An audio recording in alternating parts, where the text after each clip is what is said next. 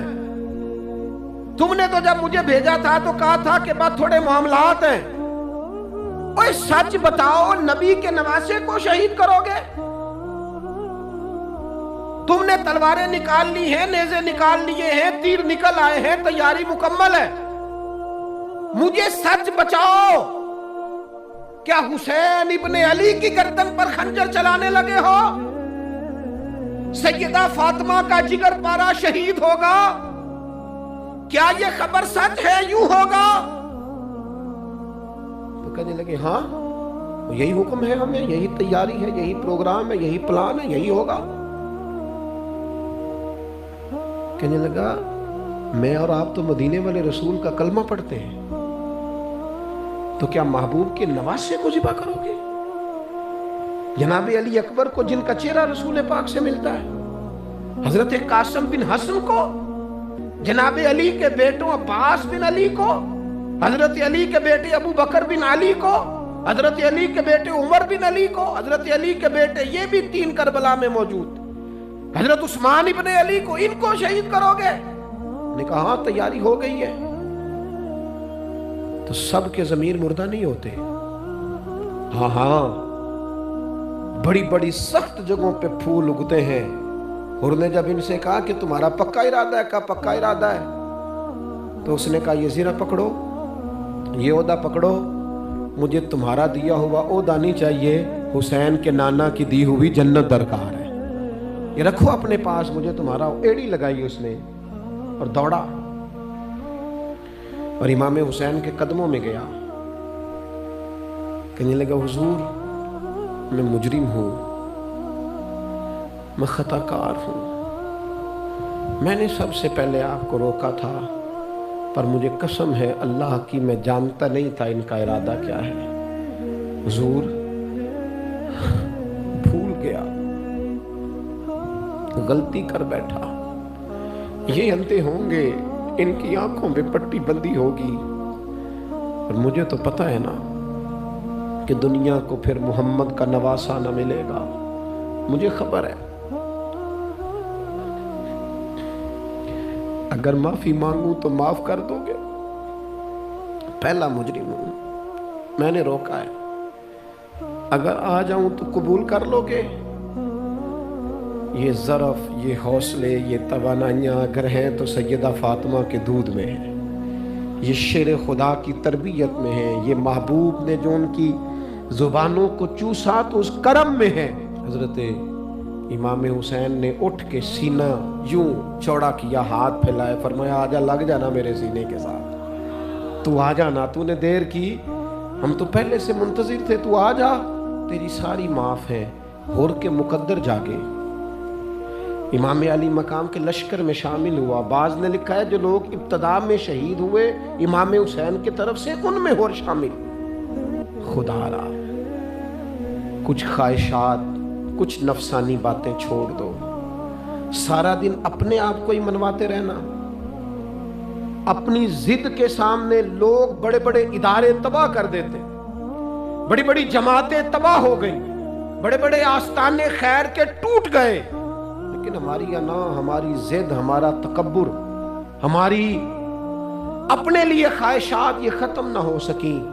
امام حسین رضی اللہ تعالیٰ عنہ کو جن لوگوں نے شہید کیا, انہیں حضور کا خون نظر نہیں آیا, نفس کی خواہشیں نظر آئیں, جائیدادیں نظر آئیں. لیکن پتہ ہے کمال کیا ہے, ہمیشہ جو لوگ حق قبول کرتے ہیں نا, اللہ تعالیٰ انہیں یہ عزت عطا کرتا ہے. اتنی طلاقیں ہوتی ہیں نا معاشرے میں, ہم سے اگر دن میں 100 لوگ مسئلہ پوچھتے ہیں تو 95 طلاق والے ہوتے ہیں, سوائے اس کے کہ نہ میاں ہارنے کو تیار تھا, نہ بیوی ہارنے کو تیار تھی, بالآخر رشتہ ہی ہارا. دونوں کے ہوتے ہوئے بچے یتیموں جیسی زندگی گزارنے لگے. تھوڑی دیر کے لیے لوگ چپ نہیں کیے, سارا کچھ ختم کر لیا.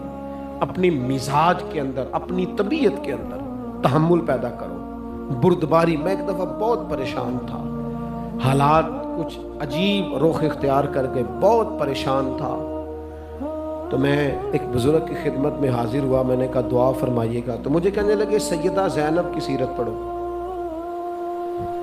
تو میں نے پہلے دن آ کے کتاب کھولی نا، تو دربار دمشق میں جو جناب زینب نے کلام فرمایا نا، انسان ٹوٹ جاتا ہے، لیکن انسان حق پہ ہو کہ اگر گلا بھی کٹا لینا تو اس کا مزاج طاقتور رہتا ہے، روح طاقتور رہتی، اسے محسوس ہوتا ہے کہ میں کمزور نہیں پڑا۔ یزید نے جب کوئی بات کی نا دمشق کے دربار میں، تو حضرت زینب پیچھے بیٹھی تھی پردے کے لوگوں کے درمیان، اس نے جب کوئی بات کی تو جناب زینب وہاں سے اٹھ کے، ہماری خواتین ہر بات پہ روتی ہیں، دو کہیں کہ ختم ہی نہیں ہوتے، جناب زینب پیچھے سے اٹھیں پردے کے پیچھے سے، اور جب اپنی گرجدار آواز میں انہوں نے گفتگو شروع کی تو وہاں ایک نابینا بزرگ بیٹھے تھے جو مولا علی شیر خدا کی بارگاہ میں حاضری دیا کرتے تھے۔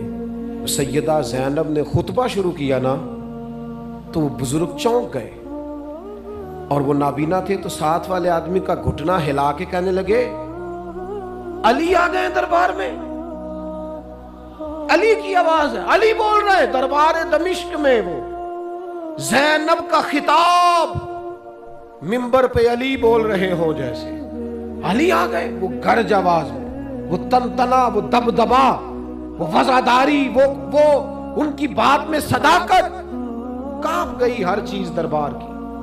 اور امام زین العابدین بیمار بھی تھے، مسافر بھی تھے، پریشان بھی تھے، لیکن جب یزید سے انہوں نے کہا نا مجھے خطبہ دینے دے، تو چند منٹ گفتگو کی امام زین العابدین نے، تو کہنے لگا اذان پڑھو جماعت کرائیں، اس لیے کہ ان کی باتوں میں وہ حق ہوتا ہے۔